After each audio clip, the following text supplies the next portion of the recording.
সম্প্রতি প্রকাশ্যে এসেছে আরিফিন শুভ অভিনীত নীলচক্র সিনেমার ফার্স্ট লুক পোস্টার। পোস্টারে দেখা যাচ্ছে শুভর যে মুখাবয়ব তা আরেকজনের মুখের উপরই বসানো। এবার জানা গেল শুভর পেছনে ঝাঁকড়া চুলের যে মানুষটি তিনি হলেন দেশের জনপ্রিয় সঙ্গীত শিল্পী বালাম। গুঞ্জন উঠছে নীলচক্র শিরোনামের ছবিতে এবার বালামকে দেখা যাবে খলনায়ক চরিত্রে, যদিও এই বিষয়ে এখনও মুখ খুলেননি কেউই। জানা গেছে অভিনয়ের পাশাপাশি সিনেমাটিতে থাকছে বালামের দুটি গানও।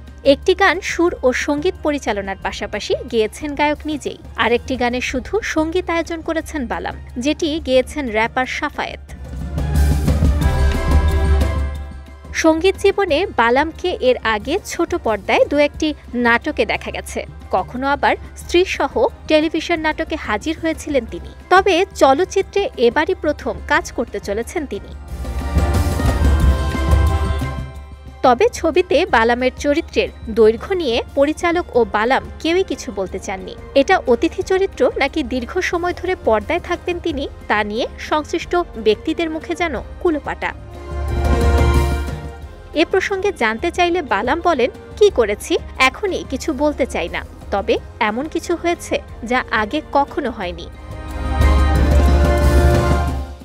একমাত্র ওয়ালটন এসি দিচ্ছে 1 বছরের রিপ্লেসমেন্ট গ্যারান্টি এবং কম্প্রেসরের 10 বছরের গ্যারান্টি।